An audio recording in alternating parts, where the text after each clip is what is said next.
Base कमी करा.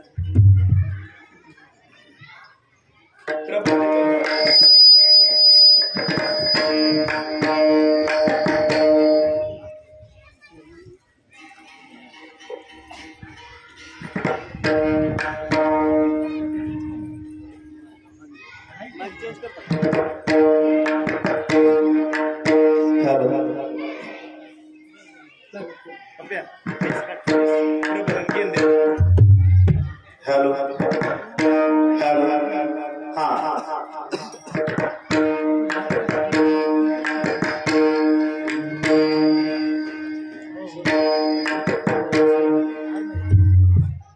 Base कमी करा थोडी. आवाज कमी करा. बेस राहू द्या. दुमत आवाज कमी. दुमत जास्त.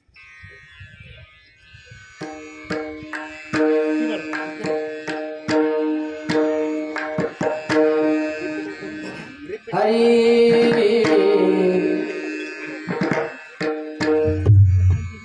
हरि जय जय राम कृष्ण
आलिया भोगासी असावे साधन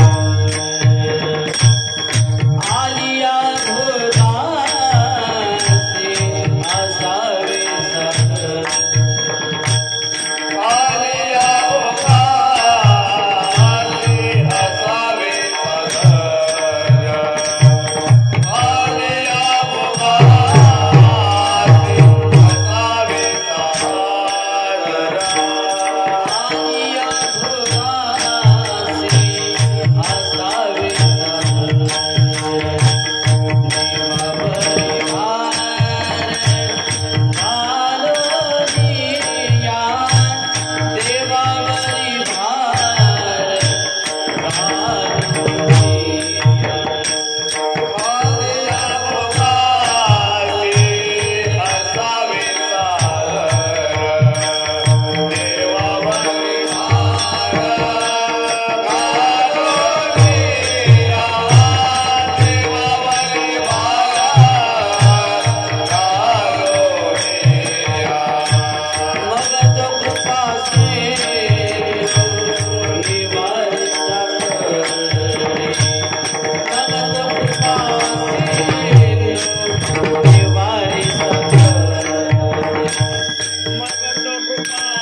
प्रॅक्टिस काय होते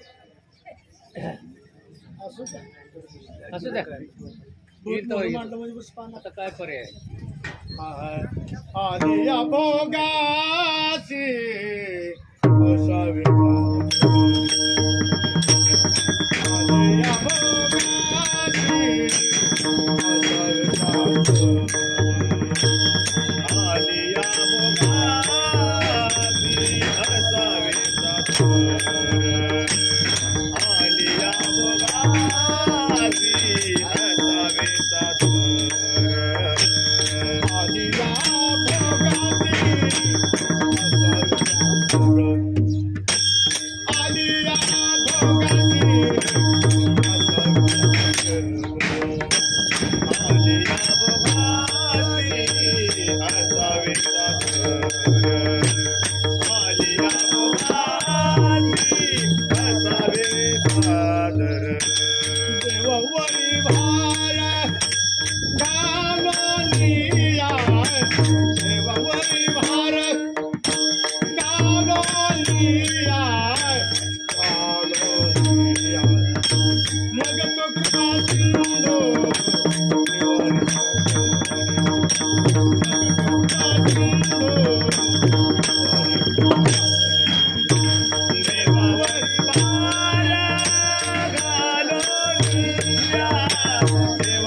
पुढे सरकून बसा सर्व. या पुढे या. काही जागा बघा. या सर. पुढे पाठीमागनं येणार पाठीमागच बसत असते ती पुढे सगळं पुढे सरका सरका पुढे सरका. विठ्ठल विठ्ठल विठ्ठल.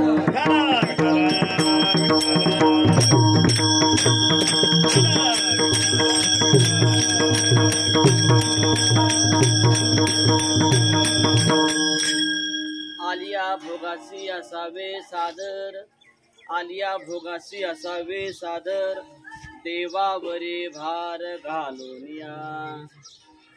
मग तो कृपा सिंधू निवारी साकडे, धीरते बापुडे काय रंग. भयाची पोटी दुःखाची राशी, शरण देवासी जाता भले. मग तो कृपा सिंधू निवारी साकडे, धीरते बापुडे काय रंग. तुका म्हणे नव्हे काय त्या करिता, चिंता वातो आता विश्वंभर. मग तो कृपा सिंधू निवारी साकडे, एरते बापुडे काय रंग. विठ्ठल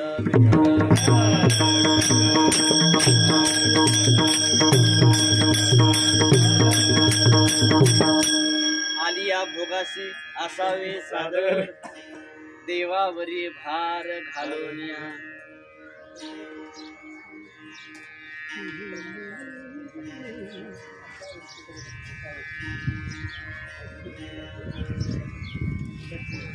वंशे विभूषित करान, नवनीरदाभात. पीतांबराधर बिंब फलाधरोष्टात.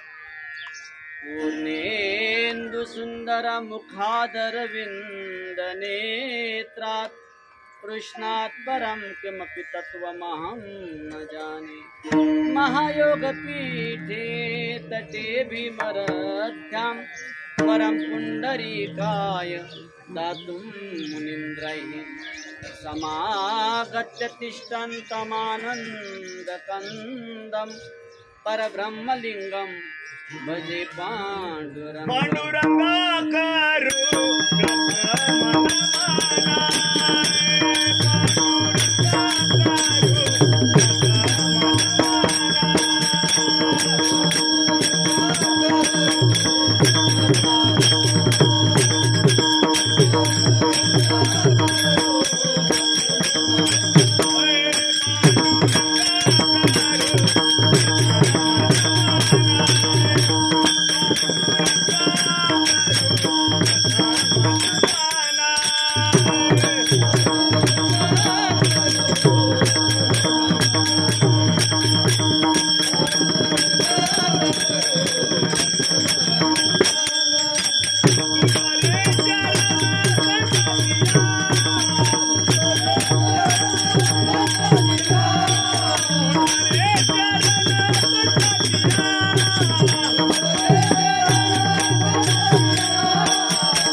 सिंहासनस्थं पदाम्भोजः तेजः स्फुरति प्रदेशं विदिन्द्रादिदेवैः सदा स्तूयमानं समाधिस्थमूर्तिं भजे ज्ञानदेवम् आपदामपहर्तारं दातारं सर्वसम्पदां लोकाभिरामं श्रीरामं भूयो भूयो नमाम्यहम्।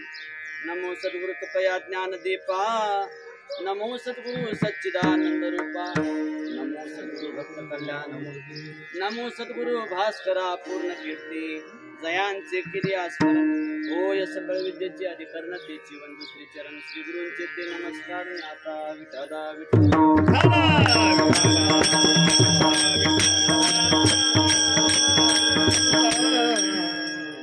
आलिया भोगासी असावे सादर देवावरी भार घालूया मग कृपा सिंधू निवारी साकडे एरते बापुडे काय रंक। प्रस्तुत या ठिकाणी आपण सर्वजण उपस्थित असण्याचं कारण सर्वांना जरी श्रुत असलं तरी वक्त्याचं हे सांगणं काम आहे। आज या ठिकाणी दिवंगत असणारे वैकुंठवासी जगन्नाथ भीमराव सस्ते, आपण ज्यांना मोठ्या प्रमाणे अण्णा म्हणतो, आज अण्णांचं प्रथम पुण्यस्मरण आणि प्रथम पुण्यस्मरणाच्या निमित्ताने हे कीर्तन वापुष्प आहे आणि या कीर्तनाच्या निमित्ताने असणारी ही कीर्तन सेवा आणि सेवेकरता घेतलेला अभंग वैराग्याचे मूर्तिमंत पुतळे देहू निवासी संत मान्य संत विश्वमान्य संत संत श्री तुकोबाराय यांचा हा 4 चरणाचा अभंग आहे। या अभंगातून तुकोबाराय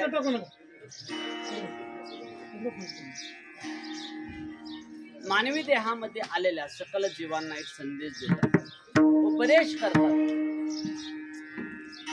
की बाबा हो, मनुष्य जन्माला आल्यानंतर काही चालू आहे का? चालू आहे। हा चल। विठ्ठल विठ्ठल विठ्ठल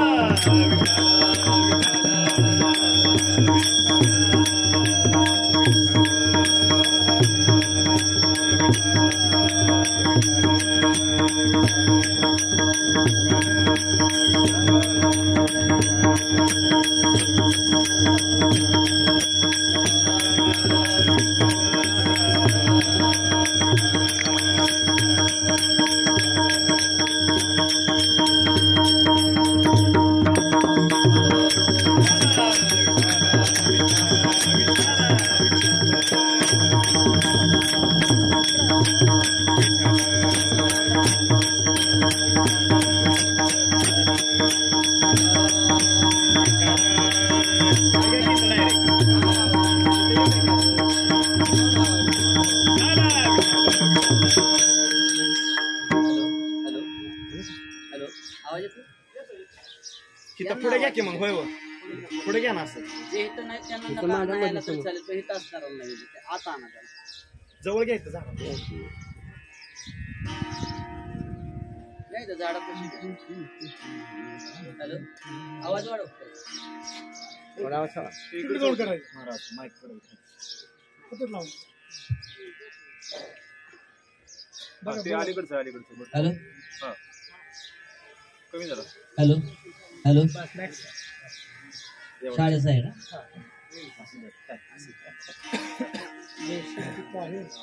वायरमॅनला फोन करून बघा काय म्हणला.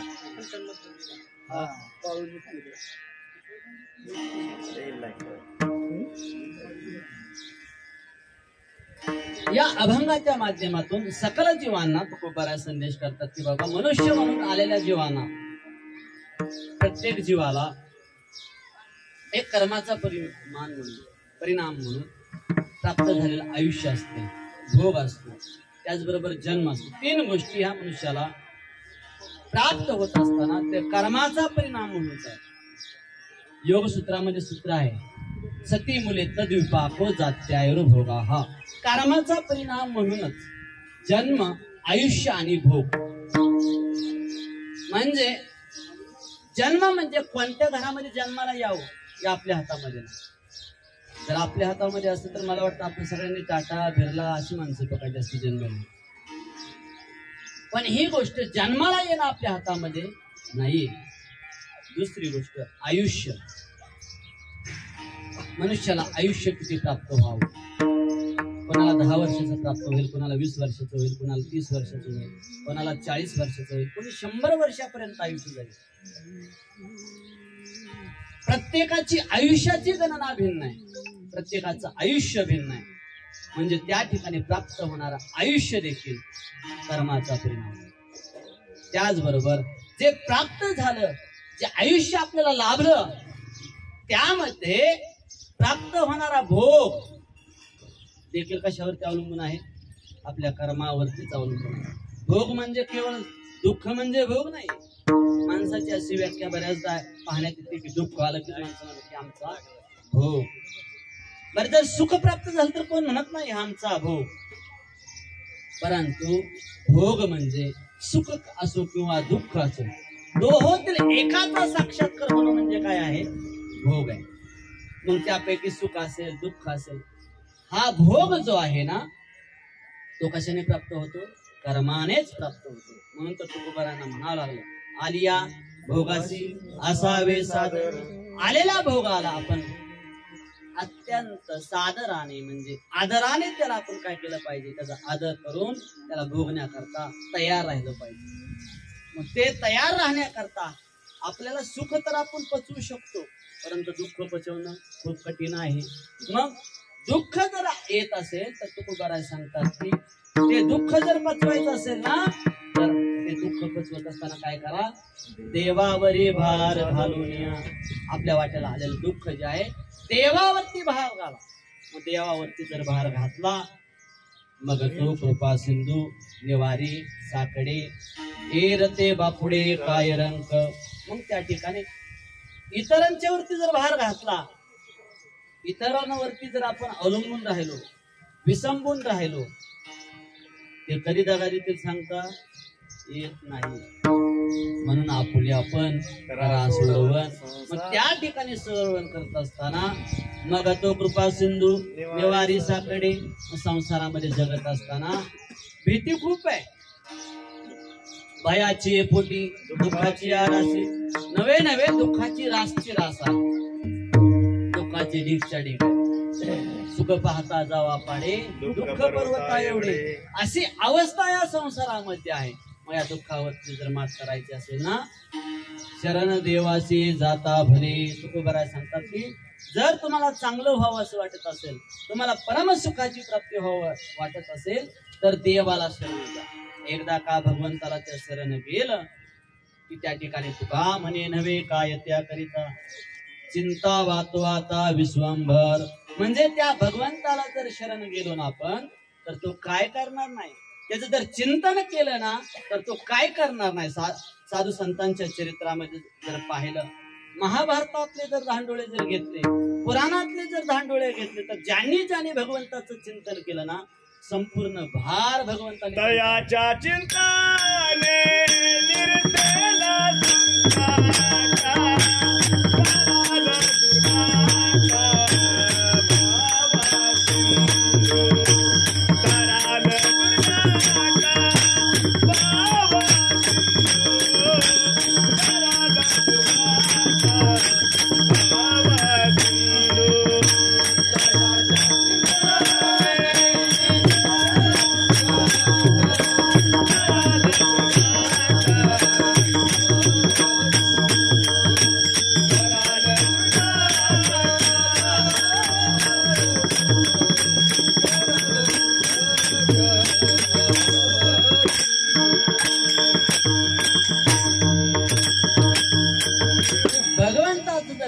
केलं तर हा भवसिंधू आहे, भवसागर जो आहे सहजरित्या आपण पार करू. म्हणून त्या भगवंताचं चिंतन, या चिंतनाच्या उद्देशाने आज या ठिकाणी पुण्यस्मरणाच्या निमित्ताने हे कीर्तन वाचतो. आज अण्णांना जाऊन आपल्याकडे 1 वर्ष झालं. 1 वर्ष होऊनही आज आपल्याला त्यांच्या प्रती असणारं, या ठिकाणी आपण सर्व मोठ्या संख्येने उपस्थित आहोत, त्यांच्या प्रती असणारं हे काय आहे? प्रेम आहे. अण्णांचा देह जरी गेला असेल, देहाच्या संबंधाने असणारा मोह संपला. मोह संपला. मोहात आणि प्रेमामध्ये खूप फरक आहे. देहाशी तादात्म्य ठेवून जो राहतो तो मोह आहे, परंतु देह जाऊनही जे शिल्लक राहतं ते प्रेम आहे. आणि त्या प्रेमाचं प्रतीक अबाधित राहून या ठिकाणी आज आपण या ठिकाणी सर्वजण उपस्थित आहोत. विठ्ठल विठ्ठल.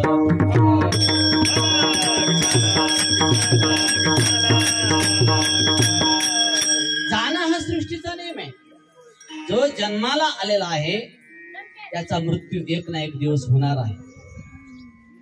देहाची गावालिया जन्म मृत्यूच्या सोहळ्या, ना म्हणू नये धनंजया जिया परी. या देहामध्ये आल्यानंतर कोणीही मनुष्य असू द्या, पशु असू द्या, पक्षी असू द्या, प्रत्येकाला जावं लागतं. नाही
आल्या होता एरते पामर जीव तुमच्या आमच्यासारखे सामान्य जीवाची काय जो साक्षात निर्गुण निराकार असणारा भगवान परमात्मा सगुण रूपामध्ये येतो. महाराजांनी प्रमाण दिलं. येथे गुरु नाही आली अवतार, ज्या भगवंताने अवतार धारण केला. सृष्टीच्या कायद्यामध्ये जर पाहिलं, जो आपण आजच्या युगामध्ये पाहत असताना एक पिनल कोड बनला जातो वकिली मधला, कायद्यातील प्रत्येक खातं आहे.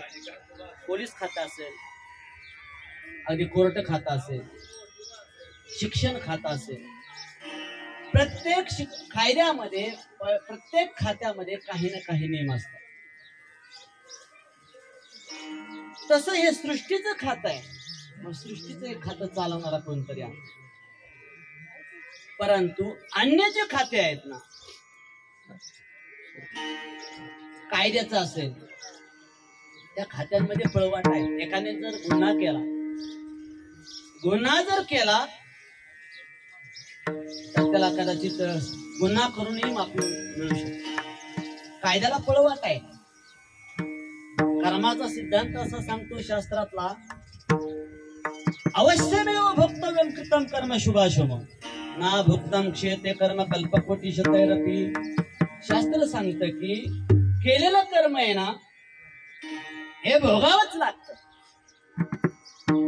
आज सकाळी केलेलं कर्म, तुम्ही एखाद्याला केलेलं कर्म कोणतंही असो, तुम्हाला एखादी कर्म करण्याची इच्छा झाली, समजा तुम्हाला तहान लागल्यानंतर आपण काय करतो, पाणी पिण्याचं कर्म करतो. आणि पाणी पिण्याचं कर्म केल्यानंतर ते पाणी पिण्याचं केलेलं कर्म त्याचं फल देऊन शांत होतं. काय होतं, आपले तहान शांत होतं.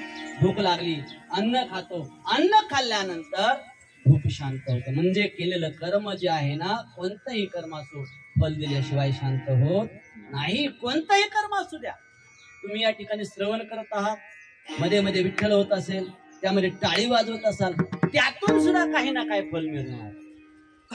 म्हणजे कर्माचा सिद्धांत असा आहे, कोणतंही कर्म करा, कर्म केल्यानंतर त्याचं फळ हे तुम्हाला प्राप्त होणार. केलं कर्म झाले, केलं कर्म झाले, केलं कर्म झाले,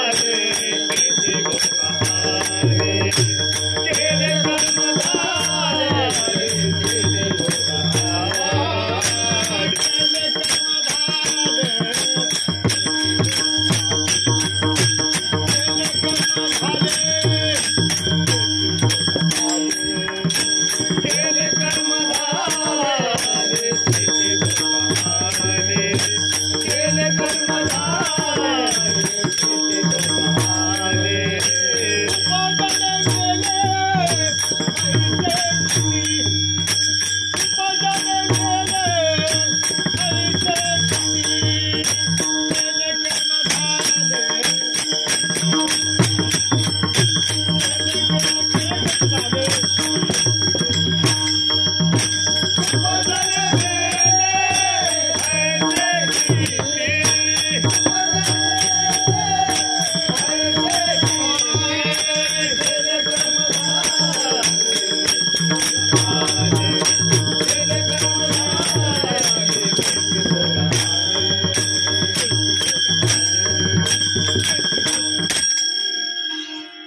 केले कर्म झाले, त्याची भोग आले, उपजले मेले ऐसे किती. नवे नवे या पृथ्वी तलावर, या सृष्टीमध्ये साक्षात भगवंताने जरी अवतार घेतला तरी त्याला मरावं लागलं. या सृष्टीवरती सांगण्याचं तात्पर्य या ठिकाणी हेच आहे, या ठिकाणी आल्यानंतर प्रत्येकाला मरावंच लागतं.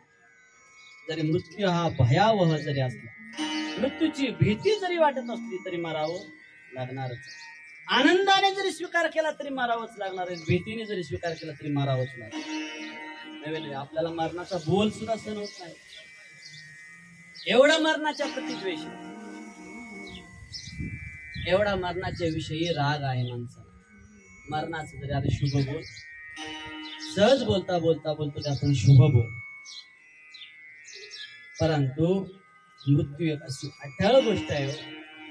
कालाला तिचे लिहिले न मोडे काही केले, काळे गोरे पण घेतले फिटवले. किती साबण लावल्यानंतर गोरं होणार आहे मनुष्य. काळाची काळच राहणार. त्याप्रमाणे किती जरी प्रयत्न केला, एकदा आपल्या कपाळामध्ये असणार आयुष्य जे आहे, विधिलिखित जे आयुष्य आहे तेवढं आपल्याला मिळणारच. मला सांगा ना, गत 15 दिवसापूर्वीची घटना, 250-300 लोक विमानामध्ये प्रवास करत असताना काही भारतीय होते, काही विदेशी होते. मला सांगा, त्यांना असं वाटलं होतं का आपला मृत्यू होईल? वाटलं नव्हतं मृत्यू होईल. तर काही सेकंदामध्ये त्यांना इहलोकाची यात्रा संपवावी लागली. म्हणजे हे विधिलिखित आहे. असणारं कर्म जे आहे सर्व काही, आपण नुसतं पळायचं. आपली जी असणारी नुसती पळापळी जी आहे ना, एखादा म्हणेल जर पळापळी नाही जर केली तर काय प्राप्त होणार आहे? शास्त्र देखील सांगतात की उद्यमेन हि सिद्धन्ति कार्यानि न मनोरथैः नाही सुप्तस्य सिंहस्य प्रविशन्ति मुखे मृगाः. जरी सिंहशूर असेल, ताकदवान जरी असेल, तरी त्याला शिकार करावी लागते. त्याच्या मुखामध्ये जाऊन स्वतः हरिण जात नाही, त्याला देखील काय करावं लागते? शिकार करण्याकरता त्याला प्रयत्न करावा लागतो. मग उद्यमेने हे कार्य सिद्धन्ति, म्हणजे प्रयत्नाने सर्व कार्य सिद्ध होतात. न ही मनोरथ, मनोरथ व्यक्त केले त्या ठिकाणी कार्य सिद्ध होत नाही, त्याला प्रयत्नच करावं लागतात. बसल्या बसल्या माता माऊल्यांनी जर विचार केला, सुंदर असं भोजन खावं, नुसतं मनोरथ कल्पना करून आपण जर विचार केला, संध्याकाळी मस्त पंचपक्वान नुसता विचार केला दिवसभर बसून, तर मनाने होणार आहे का? नाही होणार. त्याच्याकरता तुम्हाला उद्यम करावा लागेल, त्यासाठी तुम्हाला प्रयत्न करावा लागेल. प्रयत्न केल्यानंतरच ते आपल्याला प्राप्त होणार आहे. मग तुम्ही तर म्हणता हे तुमचं सगळं फिक्स आहे, मग कसं काय? बऱ्याच जगामध्ये पहा, प्रयत्न करणारे भरपूर आहेत. प्रयत्न करणारे या जगामध्ये खूप आहेत. कलेक्टरसाठी प्रयत्न करणारे किती प्रयत्न करणारे आहेत लोक. IPS बनण्याकरता, IAS बनण्याकरता हजारो मुलं प्रयत्न करतात. प्रयत्न करणारे सगळेच IAS होतात का? सगळेच IPS होतात का? सगळेच कलेक्टर होत नाहीत, सगळेच आमदार होत नाहीत, सगळेच खासदार होत नाहीत. जगी जीवनाचे सत्य जाणून घेतो तोरे, जैसे ज्याचे कर्म तैसे फळ घेतो रे. ज्याचं जसं कर्म असेल तसं त्याला. मग त्या ठिकाणी होणारा प्रयत्न जरी असेल, पण प्रयत्नाला प्रत्येकाचेच यश येत नाही. मग त्या ठिकाणी जर प्रयत्न करून हे जर यश प्राप्त होत नसेल, तर त्या ठिकाणी संगती लावावी माणसाने, आपल्या प्रारब्धात नाहीये. परंतु त्या ठिकाणी प्रयत्न सोडू नयेत, प्रयत्न करत राहावं. जर प्रयत्न करूनही जर प्राप्त जर झालं नाही, तर समजून जावं माणसाने आपल्याला हे प्रारब्धात नाहीये. काही जण अनायासे अल्पशा प्रयत्नामध्ये करोडपती झालेले पाहायला मिळतात. आता कित्येक कीर्तनकार असतील, तर माझ्यावर सांगतो जरा. कित्येक कीर्तनकार करतात आज काय काय 50 लाखाच्या गाडीमध्ये फिरतात. मला लाखाची गाडी फेडता फेडता नाकी नवल, 2 व्हीलर. म्हणजे एखाद्या क्षेत्रामध्ये असतील तर सगळ्यांनाच प्राप्त होईल असं सांगता येत नाहीये. पण प्रयत्न माणसाने सोडू नये. परंतु प्रयत्न करत असताना देखील आपल्या जर वाट्याला जर ते प्राप्त होत नसेल, तर त्या माणसाने समजावं की आपल्या प्रारब्धात नाही. आलेला भोगाचा माणसाने त्या ठिकाणी आनंदाने स्वीकार करून, काय जे माझ्या वाट्याला माझं काय गत जन्मातील काही कर्म असेल, वाईट कर्म असेल, चांगलं कर्म असेल, त्याला साक्ष ठेवून भगवंतावरती आलेल्या सुख दुःखाला सामोर जात असताना ते कर्म जे आहे भगवंताला काय केलं पाहिजे? समर्पित केलं पाहिजे.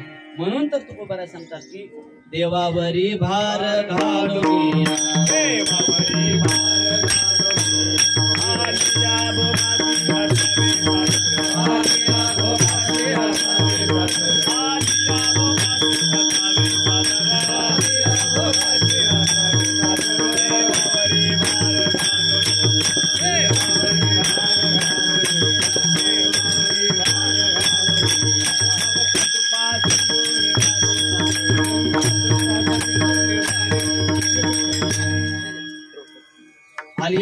भोगासी असावे सादर देवावरी भार घालून या.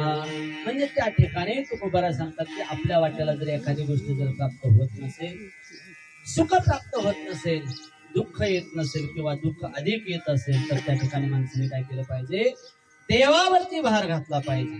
आलिया भोगासी असावे सादर देवावरी भार घालून या. प्रत्येकाला भोग हा आहे, प्रत्येकाच्या जीवनामध्ये भोग आहे, प्रत्येकाला आयुष्य भिन्न आहे, प्रत्येकाच्या आयुष्यामध्ये सुख आणि दुःख भिन्न आहे. म्हणून आलेल्या भोगाला माणसाने सामोरं जात असताना सगळं ते जे भोग आहेत भगवंताला समर्पित करावं. कारण हे भगवंता, त्या ठिकाणी भगवंताला प्रार्थना केली पाहिजे. भगवंता, माझं काही या जन्मात असेल किंवा गत जन्मातील काही माझं कर्म असेल, त्या कर्माप्रमाणे मला सुख दुःख प्राप्त झाले. मला भगवंता कशामध्ये इच्छा नाही. भगवंता, मला काही नको, मला बंगला नको, मला गाडी नको, मला काही इच्छा नाही. नास्ता धर्मे न वसूंचे कामोपभोगी यदेत भव्यम भगवन पूर्वकर्मानुरूपम. जे जे मला प्राप्त झालं ना, माझ्या पूर्वजन्मानुसार मला प्राप्त झालं. परंतु भगवंता एकच प्रार्थना आहे, एतत् प्रार्थ्यम मम बहुजन्म जन्मांतरेपि त्वत्पादांबर हो योगगता निश्चला भक्ती. फक्त मला एकच इच्छा आहे भगवंता, की जे काही मला प्राप्त झालं माझ्या गत जन्मानुसार, गत जन्मातील कर्मानुसार मला प्राप्त झालं, परंतु एकच भगवंता माझी इच्छा आहे, काय? त्वत्पादांबर हो योगगता निश्चला भक्ती रसू. तुझ्या चरणावरती माझी काय अशीच भक्ती अखंड राहू दे, एवढीच इच्छा आहे. एवढीच इच्छा माणसाने जर व्यक्त केली ना, तर तो भगवंत मग आलेले सगळी संकट दूर केल्याशिवाय राहत. म्हणून आलिया भोगासी असावे सादर देवावरी भार घालून या.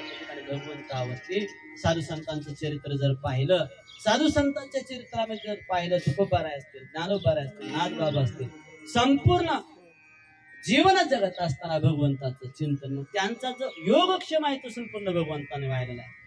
जो भगवंताचं अनन्य भावाने शरण जातो, जो भगवंताला अनन्य भावाने भगवंताची भक्ती करतो ना, त्याचा शरण जावे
शरण जावे सर्व भावे देवासी. जर त्या भगवंताने आपला योगक्षम व्हावा असं जर वाटत असेल तर आपण भगवंताला शरण गेलो, मग तो भगवंत जो आहे ना आपला योगक्षम वाहतो.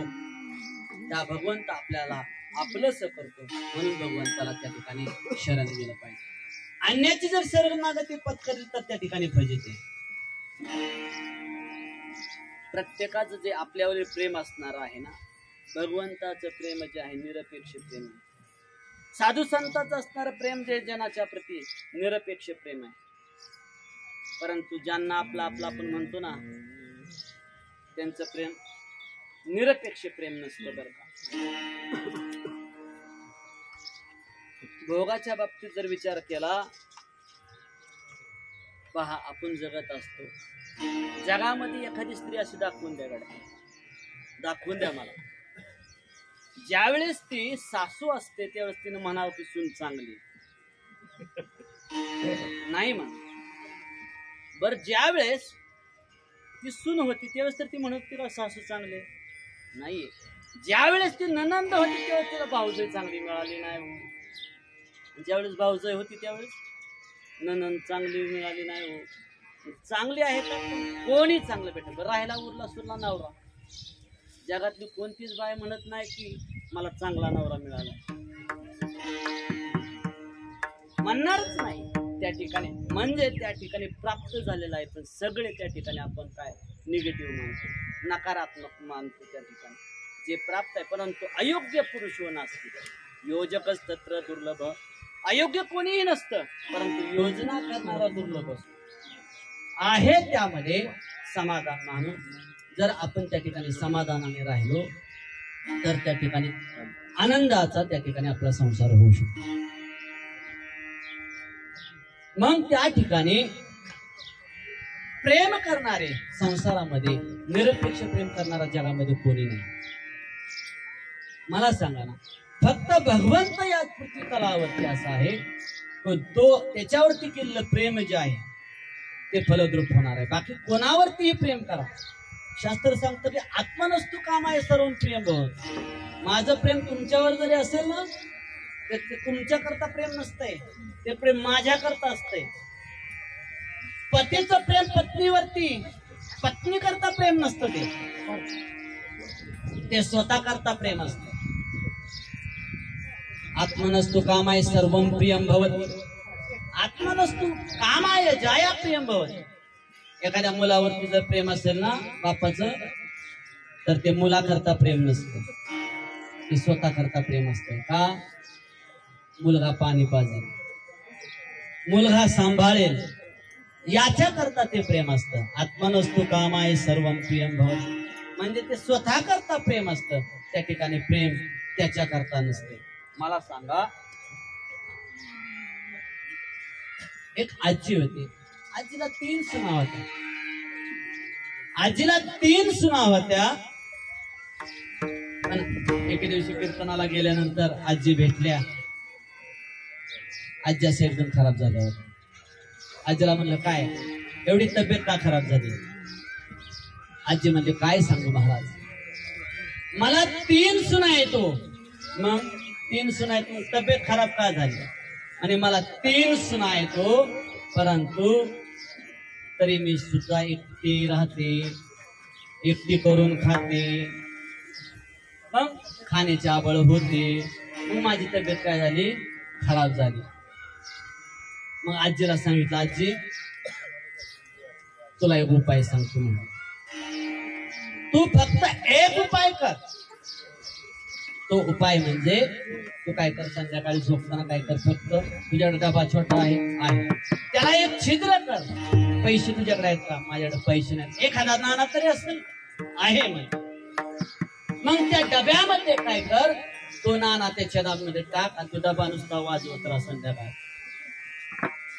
नुसता डबा वाजवत राहा.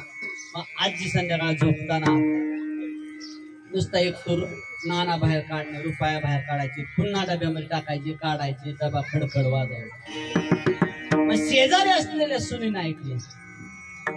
सुनीनं जाणलं म्हातारीकडे बराच माल दिसतो. मग सकाळी उठल्याबरोबर मग आजीची त्या ठिकाणी सुनबाई म्हणल्या. मग सकाळी उठल्याबरोबर त्या सुनेनं मग काय थोडी आजीची सेवा केली का? सकाळी उठल्याबरोबर मग ते शिकाकायनं स्नान, शॅम्पूनं स्नान, उठल्याबरोबर 8 वाजता नाश्ता, चहा, पाणी. दुसऱ्या सुनेनं पाहिलं काय, सुनेच्या लक्षात आलं. दुसरी सून म्हणली, सकाळी थोरल्या ताई सर्वांकडे नाश्ता केलाय म्हणे, आता दुपारचं जेवण माझ्याकडे. तिसरी सून म्हणाली, संध्याकाळचं जेवण माझ्याकडं. मग असा रोजचा कार्यक्रम. संध्याकाळी आजी रोज डबा खाडफूड खाडफूड खाडफूड वाजवत राहायचे. मग असं करत करत 1-2 महिने गेले. रोजचा नित्यनेम, सकाळचा नाश्ता मोठीकडं, दुपारचं जेवण मधलीकडं, संध्याकाळचं जेवण धाकलीकडं, 1 रुपयात. 2 महिने गेले. म्हातारी अशी कम झाली, तब्येत सुधारली म्हातारीची.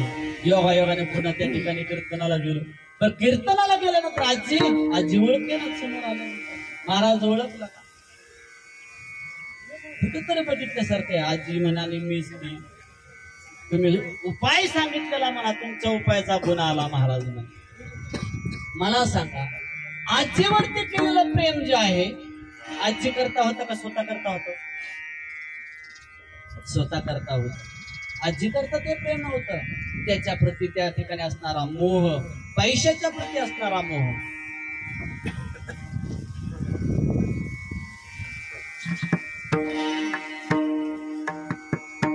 जन हे सुखाचे, जन हे सुखाचे, जन हे सुखाचे, तिला घेतल्याचे.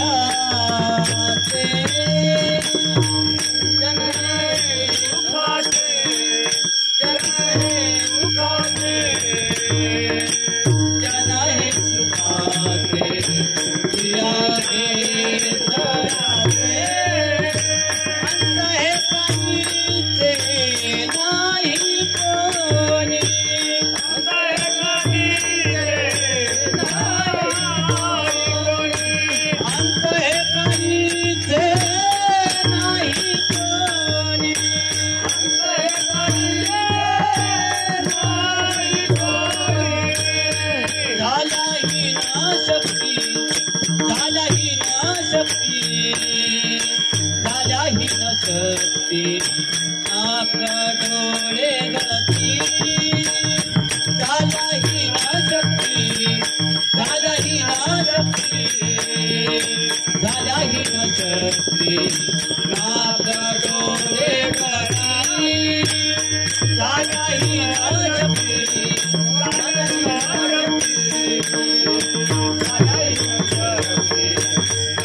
सुखाचे दिल्या घेतल्याचे, अंत हे काळीचे नाही कोणी. जोपर्यंत तुम्ही देताय घेताय तोपर्यंतच सगळे सुखामध्ये येणार आहे. अंत हे काळीचे नाही कोणी. अवे मरणासन्न जर अवस्था झाली, पाहिलं म्हणे मरता तरी बरे, नाशिले घरातून कोणी असणारी पत्नी देखील म्हणते म्हाताऱ्याने घर नासून घाण केलं. शेजारी म्हणते मरे नका मेला आणि याला कंटाळा येणे आम्हा. शेजारी म्हणतात का म्हातारच आहे ना, आणि कंटाळाचा बया. म्हणजे त्या ठिकाणी प्रेम करणारा कोणीच नाही. शेवटी जर प्रेम करणार असेल तर तो भगवान करणार नाही. त्याच्यातील दुसरा कोण न आलिया भोगाचे असावे साधन, देवावरी भार घालून या. म्हणजे आपल्या वाट्याला आलेला भोग जो आहे ना भगवंतावरती, आणि भोग जो आपल्याला प्राप्त झालेला आहे तो आपल्याच कारणाने, आपण केलेल्या गत कर्मांमुळे आपल्याला प्राप्त झालेला आहे. कोणतंही कर्म करा, कोणतंही कर्म केल्यानंतर ते फल दिल्याशिवाय शांत होते. भोगिल्याची भोगा तो नाचते, भोगिल्याची भोगा तो नसुटे, भोगिल्याची भोगा तो नसुटे, भोगिल्याची भोगा तो नसुटे.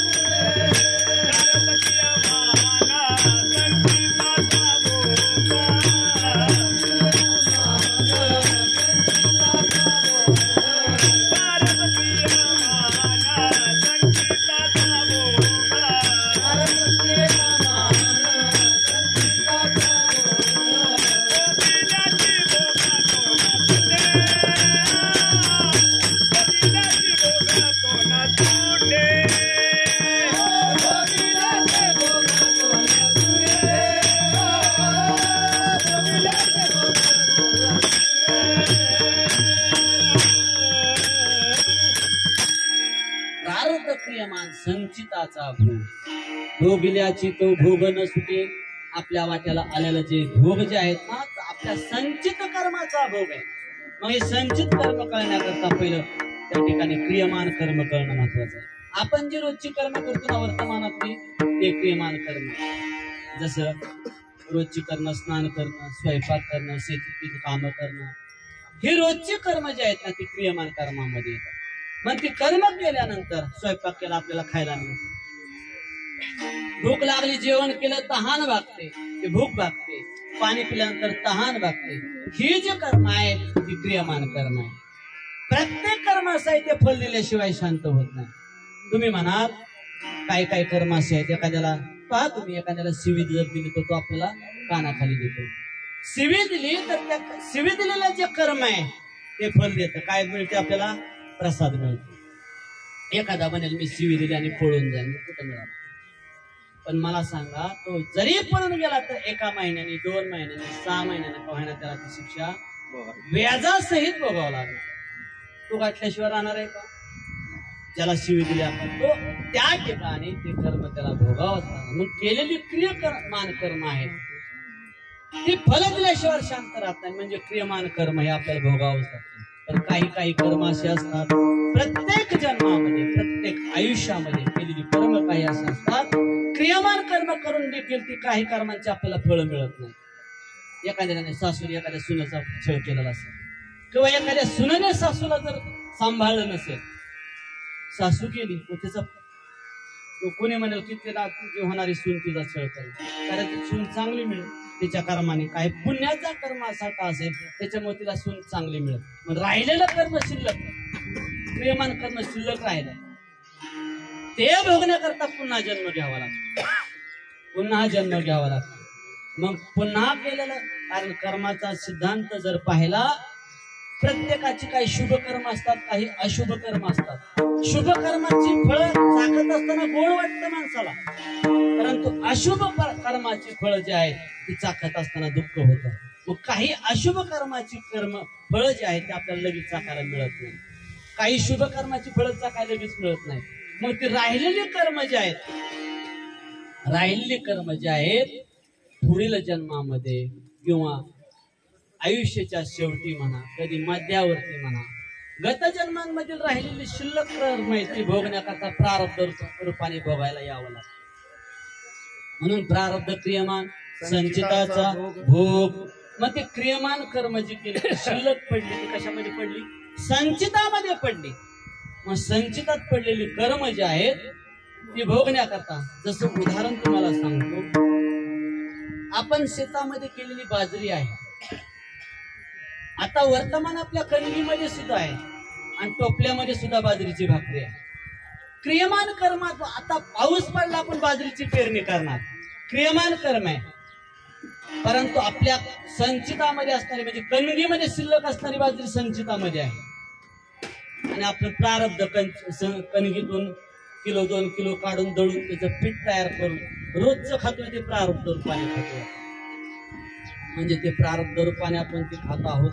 म्हणजे आपल्या वाटेला आलेलं सुख किंवा दुःख असेल ना, ते आपण प्रारब्ध रूपाने आज भोगत आहोत. मग ते प्रारब्ध रूपाने आपल्या वाटेला आलेलं सुख असेल, दुःख असेल, ते भोगत असताना त्याच्यावरती सामर्थ्य देत असताना तो भगवंत जो आहे ना सामर्थ्य देतो. मग जगण्याकरता दुसऱ्यावरती जर विसंबून राहिलो तर आपल्याला त्या ठिकाणी सामर्थ्य येणार नाही. परंतु कर्म करत असताना, सुखामध्ये असताना किंवा दुःखामध्ये असताना जर भगवंताचा जर आठवण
सुख दुःख जेव्हा भोग पावे मग प्राप्त होणाऱ्या गतकर्मामुळेच माणसाला भोग प्राप्त होत असतो. म्हणून त्या ठिकाणी मग तो कृपा सिंधू निवारिसाकडे तेरते बा पुढे काय रंक.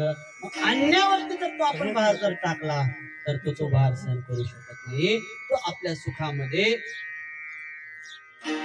आपलं सुख किंवा दुःख तो वाटून घेऊ शकत नाही. पण तो भगवंत जो आहे त्याच्यावरती जर आपण भार टाकला तर तो भगवंत मग तो कृपा सिंधू निवारिसाकडे तो भगवंत जो आहे तो आपल्याला संकटातून तो निवारण करू शकतो. म्हणून त्या ठिकाणी आपण भगवंताला खऱ्या अर्थाने शरण गेलं पाहिजे. तो पार माई जय जय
शरण देवाचे जाता भले. मग त्या ठिकाणी आपण भगवंताला खऱ्या अर्थानं शरण गेलं पाहिजे. कारण या संसारामध्ये भय वाटे पर न सुटे. हा संसार या संसारामध्ये अत्यंत दुःख आहे. भयाची पोटे दुःखाची जाते. दुःखाच्या दुःख आहे. पण त्या ठिकाणी भगवंताला जर आपण शरण गेलं तर ते दुःख देखील सुखाच्या स्वरूपामध्ये आपल्या समोर येईल. आपल्याला सुख प्राप्त होईल. म्हणून त्या ठिकाणी भगवंताला शरण गेलं पाहिजे. आज या ठिकाणी भगवंताच्या शरणागतीचं एकच कारण त्या ठिकाणी असणारे आपले अण्णा असतील. अण्णांना भगवंताच्या चरणी आश्रय मिळावा एवढीच आपण सदिच्छा व्यक्त करू शकतो. या ठिकाणी त्यांची असणारी पत्नी कुमुदिनी जगन्नाथ सस्ते या आई आहेत. त्याचबरोबर त्यांची मुले असणारे 3 मुलं आहेत. त्यांना संतोष दादा आहेत, श्री राहुल दादा आहेत, त्याचबरोबर श्री विजय दादा आहेत. आणि अण्णांच्या जर बाबतीत आपण विचार केला तर अण्णा मला वाटतं कशामध्ये कामाला होते म्हणजे फेडरेशन. अत्यंत उच्च शिक्षित होते, उच्च शिक्षा विभूषित होते. त्याचबरोबर त्यांना शिक्षणाचं महत्त्व कळालं म्हणून त्यांनी त्यांचे असणारे 3ही सुपुत्र अत्यंत सुशिक्षित बनवून त्यांना उद्योजक बनवलं गेलं. म्हणजे एक शिक्षित बापाला मुलं शिक्षित केल्यानंतर त्याचं महत्त्व काय असतं याचं महत्त्व लक्षात ठेवून अण्णांनी आपली मुलं काय केली, उच्च शिक्षित बनवली. मग त्यांच्या या म्हणजे त्यांनी जे केलेले प्रयास जे आहेत, खडतर प्रयास आहेत, अत्यंत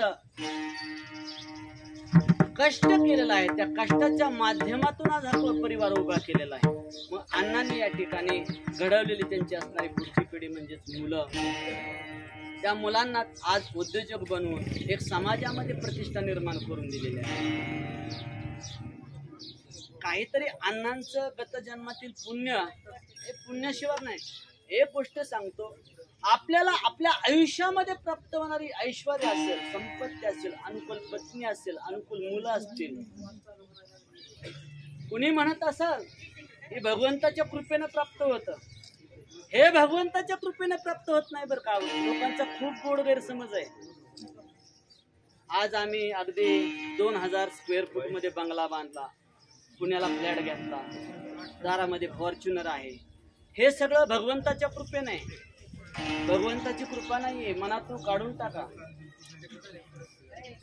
हे भगवंताच्या कृपेने प्राप्त होत नाहीये. भगवंताची ज्याच्यावरती कृपा होती ना त्याला भगवंत फार मोकळा करून टाकतो. भगवंताची खरी ज्याच्यावर कृपा झाली, तुकोबारायांच्यावरती कृपा झाली, काय ठेवलं तुकोबारायाकडे? काय ठेवलं नाही. नाथांच्याकडे पाहिलं, नामदेवरायांच्याकडे पाहिलं, ज्याच्यावरती कृपा होती ना त्याच्याजवळ भगवंत काही ठेवत नाही. मग तुम्ही म्हणाल आम्हाला गाडी, बंगला, एवढी संपत्ती, एवढा उद्योग, हे कशामुळे प्राप्त झालं? हे भगवंताची कृपा नाही, हे आपलं पुण्य आहे. स्वतःने गत जन्मातील केलेलं पुण्य आहे, त्या पुण्याच्या आधाराने आज आपल्याला हे प्राप्त झालेलं असते. भगवंताची कृपा नाही. भगवंताची कृपा खूप विरुद्ध आहे. पांडवांच्यावरती कृपा झाली, संपूर्ण ऐश्वर्य सोडून 12 वर्ष वनवास भोगावा लागला. ही कृपा असते भगवंताची, ही कृपा नाही, ही कृपा आहे भगवंताची. ही खरी कृपा आहे, संपूर्ण मोकळं करतो. मग ज्यावेळेस आपल्याला काही ऐश्वर्य प्राप्त होत असेल ना ते भगवंताची कृपा नसून ते आपल्या स्वतःचं पुण्य असतं. म्हणजे एखाद्याला म्हणाला आम्हाला दारिद्र्य, आपलं पाप असेल. आम्हाला काहीच जर प्राप्त होत नसेल ना तर समजून जावं माणसाने आम्हाला गत जन्मातलं आमचं खूप काही पाप आहे. आम्ही दान धर्म कधी केलेला नाही, आम्ही कधी कुणाचं चांगलं पाहिलेलं नाही, म्हणून आमच्या वाटेला आलेलं आहे. जर एखादा वाईट करून देखील आत्ताच्या आयुष्यामध्ये क्रियमान कर्म करत असताना पाहायला भेटतं त्याचं काहीच चांगलं कर्म नाहीये, तरी सुद्धा त्याचं असणारं आयुष्य कितीतरी सुखामध्ये आपल्याला पाहायला मिळतं. का? कुणी म्हणेल त्याचं कर्म तर चांगलं नाहीये परंतु तो ऐश्वर्यामध्ये राहतोय, त्याचं आत्ताचं हे कर्म आहेच नाही, याचा भोग त्याला पुढे आहे, पण आत्ता सध्या त्याचा पुण्याचा भोग चालू आहे म्हणून त्याला सुख प्राप्त होतं.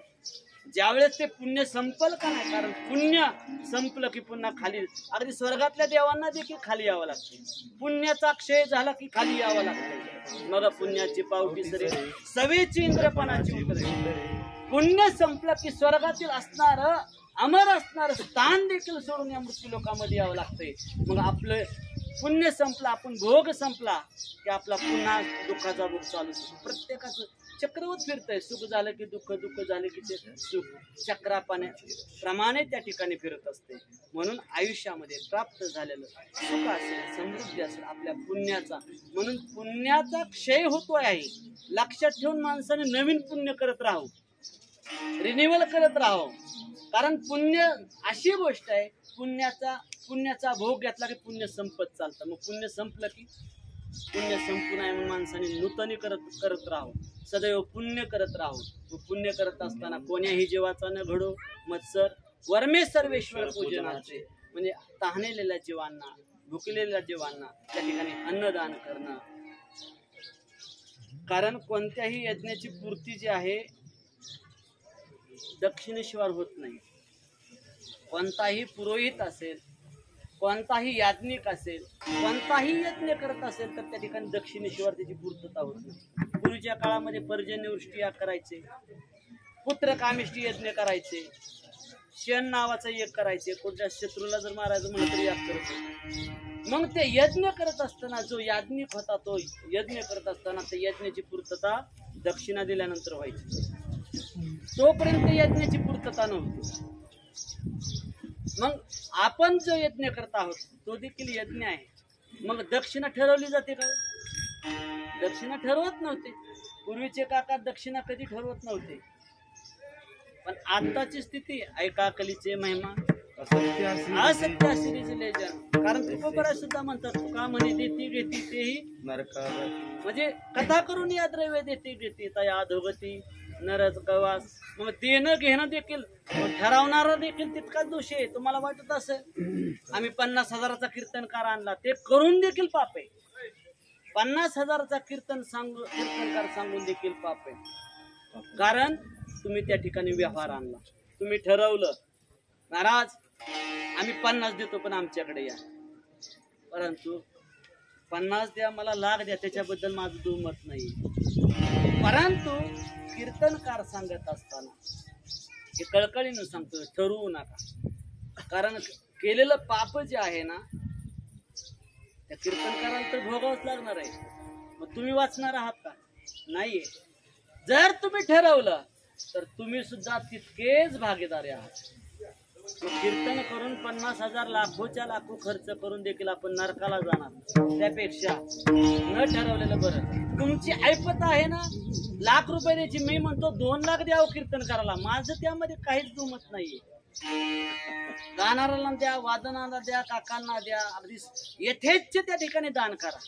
आपली परिस्थिती ज्याप्रमाणे असेल त्याप्रमाणे दान करा, पण ठरवून करू नका. कारण त्या ठिकाणी ठराव जर त्या ठिकाणी व्यवहार जर आणला तर घेणारा देखील तितकाच दोषी आहे, देणारा तितकाच दोषी आहे. म्हणून त्या ठिकाणी होणारा परिताप जो आहे ना, कर्माचा दुःखाचाच आहे. म्हणून या ठिकाणी आपल्या वाट्याला आलेलं ऐश्वर्य असेल सगळं आपल्या पुण्याच्या माध्यमातून. आज या ठिकाणी एका बाप्पाचं पुण्यस्मरण आहे. त्यांचे असणारे 3ही सुपुत्र अत्यंत सुशील आहेत. त्या ठिकाणी आज वडिलांच्या कर्तव्याची जाणीव म्हणून त्यांच्या कर्तव्यातून उतराई होण्याकरता या ठिकाणी पुण्यस्मरणाचा या ठिकाणी त्याकरता कीर्तन ठेवलं. कारण करावे कीर्तन मुखे गावे हरीचे गुण. कीर्तनामध्ये असं सामर्थ्य आहे. अन्य भरपूर साधन आहेत, पण फक्त कीर्तन हे साधन असं आहे. कारण कलियुगामध्ये जर पाहिले तर दोषच दोष आहेत, सगळे दोष आहेत. परंतु या कलियुगामध्ये दोषयुक्त असणाऱ्या कलियुगामध्ये सुद्धा एक कलियुगामध्ये सर्वात सुंदर गुण आहे, तो म्हणजे कीर्तन. कारण कीर्तनादेव कृष्णस्य मुक्त संग्रह परम रजेत. फक्त या भगवंताच्या कीर्तनानेच आपण परमसुखाला प्राप्त होऊ शकतो. अन्यत्र परमसुखाला कोणत्याही साधनाने प्राप्त होऊ शकत नाही. म्हणून या ठिकाणी पुण्यस्मरणाच्या निमित्ताने हे कीर्तन. एक वडिलांच्या ऋणातून एक उतराई होण्याचा एक छोटासा प्रयत्न आहे. तसं तर वडिलांच्या ऋणातून मुक्त होऊ शकत नाही. आईचे तर म्हणजे गोडवे खूप गायले जातात. कारण त्या ठिकाणी गर्भधारण पोषणाभ्याम माता पितुः गरीशी म्हणते. कारण गर्भामध्ये जी धारण पोषण करते ती माता आहे, म्हणून ती पितेपेक्षा श्रेष्ठ आहे. का? केवळ 9 महिने पोटामध्ये धारण करते तथा पोषण करते, म्हणून वडिलांपेक्षा आई श्रेष्ठ सांगितली. मग आई जर श्रेष्ठ असेल तर बाप हा कनिष्ठ झाला का?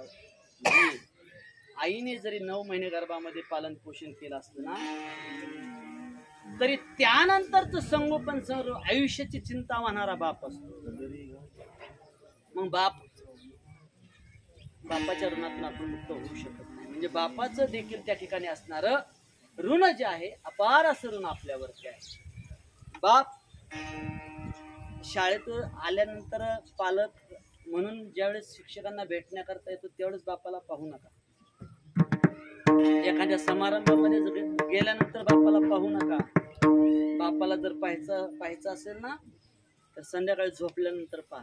बनेला डोबळे राहतात, चड्डीला डोबळे राहतात. म्हणजे स्वतः फटका राहतो, परंतु आपल्या मुलांना चांगल्या जीन्स, मुलींना चांगले टॉप्स, चांगला अँड्रॉइड मोबाईल घेऊन स्वतःचा टपरा मोबाईल वापरतो लबराने गुंडाळलेला. पण पोरांच्या करता अत्यंत स्मार्ट मोबाईल, त्याचा रिचार्ज करी जोडी लेकुराचे जोडी, बाप करी जोडी लेकुराचे जोडी, बाप करे जोडी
Radha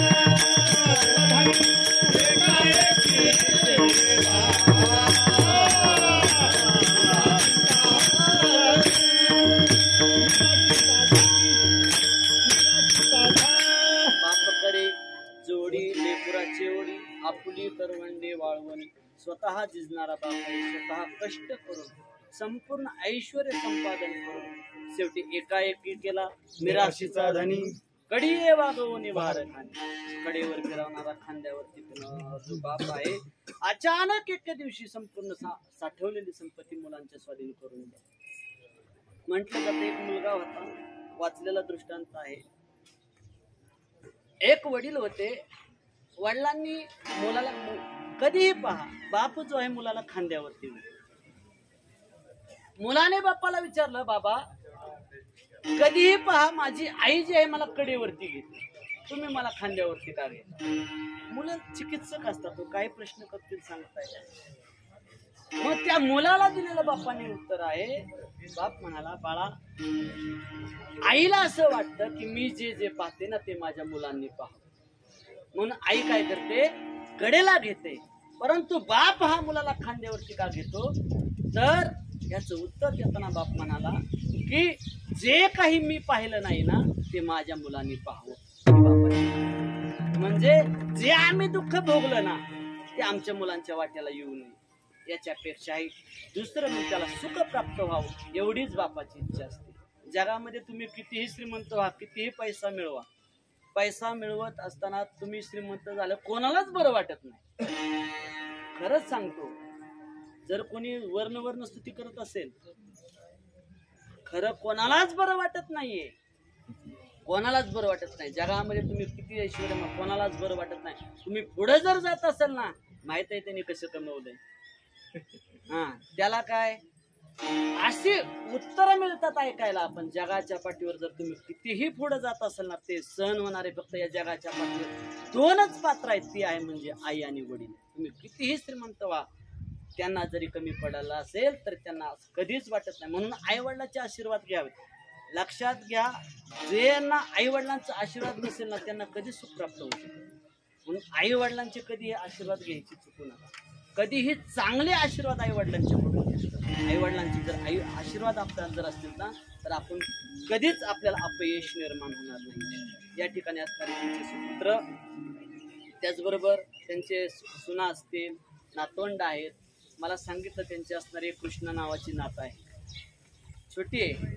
आज आजोबा जाऊन 1 वर्ष झालं पण आजोबाच्या आठवणीने आज ती एवढी स्तब्ध झाली. तिला सकाळपासून ती म्हणे बोला ना काय शांत झाली. एक आजोबाच्या प्रती असणार नातू निरपेक्ष प्रेम नातवांचं नातवांवरती जर प्रेम करणार एक पात्र आहे बाबा आजोबा. खरंच प्रार्थना मी तर एक पाठीमागे एक असा एक प्रसंग आलता नातीचा आजीवरती असणार प्रेम कर्मधर्म वशात होऊ नये ते झालं. आजीला कॅन्सर झाला. नात सतत रडत होते. घडलेली घटना आहे गोरेगाव तालुक्यात आमच्या पाहुण्यातलीच आहे. मग ते नात जे आहे तर बाबांना तिच्या वडिलांना सतत म्हणे बाबा आपल्याकडे खूप पैसा आहे काही करा पण आजीला वाचवा बाबा म्हणे आजीला वाचवा. आपल्याकडे पैसा सगळा पैसा जाऊ द्या म्हणे आपण पैसा परत कमवू पण आजीला वाचवा. मला सांगा एकदा काळाचं बोलवून आलं किती जरी पैसा होता तर ती आजी परत येऊ शकणार आहे का आजोबा परत येऊ शकणार आहे का. परंतु आजोबा जाऊनही आजी जाऊनही आजोबाच्या प्रती असणार निरपेक्ष प्रेम ते म्हणजे नातवांचं प्रेम असतं नातीचं प्रेम असतं. आज ते छोटीशी नात आज सकाळपासून स्तब्ध आहे. ते बोलत नाही म्हटले पण तरी मला सांगितलं ती सकाळपासून बोले नाही. म्हणजे आजोबाच्या विषयी असणारं प्रेम देह जरी संपला देहाविषयी मोह जरी संपला तर त्या आजोबांच्या विषयी असणारं प्रेम अजून त्या नातीमध्ये काय आहे अबाधित आहे. मग अबाधित प्रेमाने असणारा हा सोहळा आज प्रेम असतो आपण या ठिकाणी पुण्यस्मरणाच्या निमित्ताने कीर्तन रूपाने या ठिकाणी आपण साजरा करत आहोत. कारण या देहामध्ये आल्यानंतर तर सगळ्यांनाच जावं लागतं प्रत्येकाला जावं लागतंय. जाणं निश्चित आहे परंतु जाणं जरी असतं तरी जाणं हे दुःख देणार असतं. प्रत्येकाला दुःख देणार असतं, परंतु त्या दुःखामध्ये देखील सामर्थ्य भगवंताने द्यावं एवढीच आपण भगवंताकडे इच्छा व्यक्त करूया. आणि आज अण्णांना भगवंताच्या चरणी आश्रय मिळावा एवढे आपण भगवंताच्या चरणी सगळेजण प्रार्थना करूया. आणि या ठिकाणी सुंदर अशी कीर्तनाची ज्यांनी साथ केली त्या आपल्या गावच्या असणाऱ्या श्रीरंग महाराज सस्ते यांची आमची गाठ झालेली आहे, गाठभेट झालेली आहे. त्याचबरोबर या ठिकाणी सर्व आपले उपस्थित हे सगळे जुनं भजनी मंडळ म्हणजे आपल्या गावचं खरं ठेवा आहे, सोनं आहे. तरुण कोण दिसा नाही मला इथं. हा जो आपला ठेवा आहे यांच्यावरती प्रेम करा, कारण पुढची पिढी तयार करण्याकरता थोडा प्रयत्न करा. आपल्या गावचे असणारे मला वाटतं गुरुजी क्षेत्रामध्ये असणारे गुरुजी आहेत, त्याचबरोबर भाव आहेत ना, हां अण्णांचे भाव आहेत, सगळे भजनी मंडळ आहेत. त्याचबरोबर सुंदर अशी मृदंगाची ज्यांनी साथ केली हरिभक्तपरायण माने महाराज आहेत. त्याचबरोबर गायनाची सुंदर साथ केली ते सुनील महाराज असतील, सचिन महाराज असतील, सर्व आपल्या गावचे असणारे हे भजनी मंडळ. आपल्या गावाला सुंदर असा पारमार्थिक वारसा म्हणजे तात्यांचा वारसा लाभलेलं गाव आहे, पारमार्थिक गाव आहे. त्यामुळं या गावामध्ये मला वाटतं की अवांतर बोलण्याची जास्त आवश्यकता नाहीये. या ठिकाणी आल्यानंतर संतांचं किंवा देवाचंच बोललं पाहिजे. अशा गावात आम्हाला काही ठिकाणी सांगितलं जातं की महाराज असं बोला तसं बोला. बऱ्याच ठिकाणी बोललं जातं महाराज आज माणसं रडवा बरं का. जीवनात आपली रडारड कमी आहे का? कशासाठी रडवायचं? तुमच्या भावनेशी खेळून मला काय मिळणार आहे? आपल्या जीवनात आपलं आधीच जीवन इतकं दुःखमय भरलेलं आहे, मग आल्यानंतर का रडवावं? कशा त्या ठिकाणी अरे आपलं रडणं कसं जाईल, त्यातून आपल्याला या संसारामध्ये असणारी त्या रडत असताना त्या संसारामध्ये आपल्याला सामर्थ्य कसं निर्माण होईल याचा प्रयत्न केला पाहिजे वक्त्याने. पण आज होणारी दुरावस्था खूप वाईट आहे. हा कलीचा प्रताप आहे. असो, कारण कली हे पापाची मूर्ती, त्याच्यावरती एकच शस्त्र आहे, नाम खडग घेऊन या. त्या कलीवरती जर मात करायचं असेल तर ते फक्त नामशस्त्र आहे. नाम जप करून भगवंताच्या चरणी आपण सर्वांनी मोठ्या प्रेमाने भजन करून एकच प्रार्थना सर्वांनी करायची. अण्णा ज्याही ठिकाणी असतील ना त्यांना भगवंताच्या चरणी आश्रय मिळो एवढीच आपण सर्वांनी भगवंताच्या चरणी प्रार्थना करूया. ज्यांच्या माध्यमातून त्यांचे असणारे पुत्र संतोष दादा असतील त्यांच्या माध्यमातून या ठिकाणी मला ही सेवा प्राप्त झाली. खरं तर अत्यंत प्रतिकूल, माझा आवाज तर छोटा आहे आणि पहिल्यापासून लाईट गेली, पण तरी तुम्ही शांतपणाने या ठिकाणी तुम्ही ऐकलं त्याबद्दल तुम्हाला सर्व मायबाप त्यांचं या ठिकाणी मी आभार व्यक्त करतो. संपूर्ण आलेले पाहुणे असतील, ग्रामस्थ असतील, काही सामाजिक क्षेत्रातील असतील, काही राजकीय क्षेत्रातील असतील, शैक्षणिक क्षेत्रातील असतील, सर्व क्षेत्रातील या ठिकाणी मान्यवर या ठिकाणी उपस्थित आहेत. सर्वांच्या चरणावरती नतमस्तक होतो. त्याचबरोबर सुंदर असे यूट्यूबचे चॅनलच्या माध्यमातून शूटिंग करणारे आमचे सस्ते दादा असतील यांचेही या ठिकाणी आभार व्यक्त करतो. विनोकरी भाऊ असतील यांचेही या ठिकाणी आभार व्यक्त करतो. सुंदर असे साऊंड सिस्टम ज्यांनी उपलब्ध करून दिली होती, परंतु त्याचा आपल्याला आनंद घेता आला नाही, तरी देखील आपल्याला त्यांनाही आनंद व्हावा याच्याकरता त्यांच्याही चरणावरती नतमस्तक होतो आणि या ठिकाणी सेवेला पूर्णविराम देतो. ज्ञानेश्वर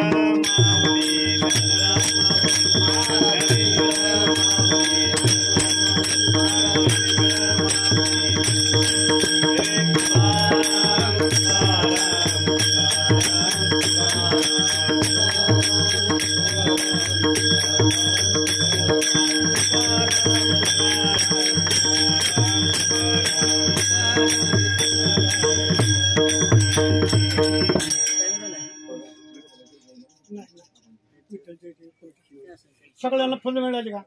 सगळ्यांना आपल्याला मिळले महाभारत. आता फुलाचा अभंग होईल आणि फुलाचा अभंग झाल्यानंतर कुंडली गव्हाद्वारे का पुष्पवर्षाव करायचा. आरती झाल्याशिवाय कुणीही पुढे दर्शनासाठी यायचं नाही. आता फुलाचा अभंग होईल. आम्ही जातो तुम्ही कृपा द्यावी, आम्ही जातो तुम्ही कृपा द्यावी.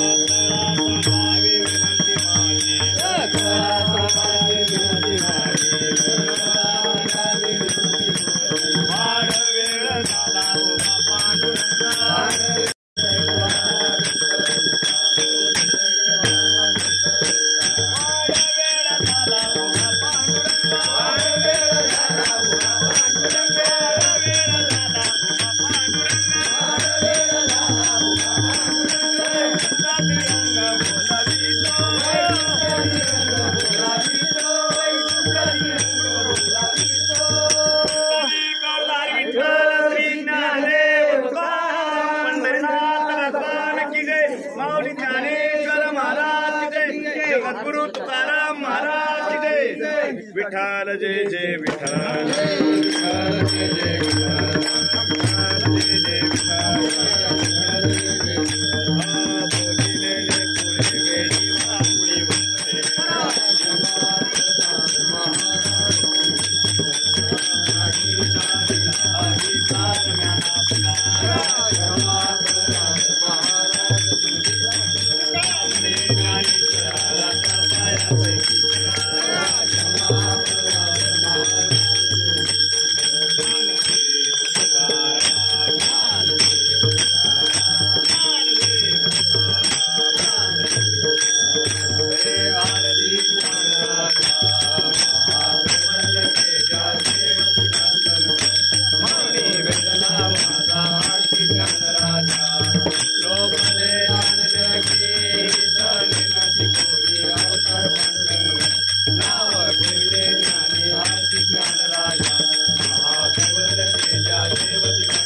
या संतासी निर्भेद अनेक दुजैन काय मागू देवा तुका आता उदार तो ठेवी पायी संतांशिया या संतासी निर्भेद अनेक दुजैन काय मागू देवा ज्ञानदेव तुकाराम ज्ञानदेव तुकाराम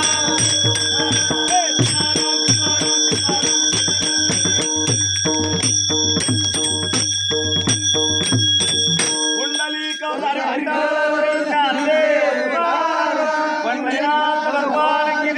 माऊली ज्ञानेश्वर महाराज जगद्गुरु तुकाराम महाराज ब्रह्म एकनाथ महाराज की जय, गुरु महाराज की जय।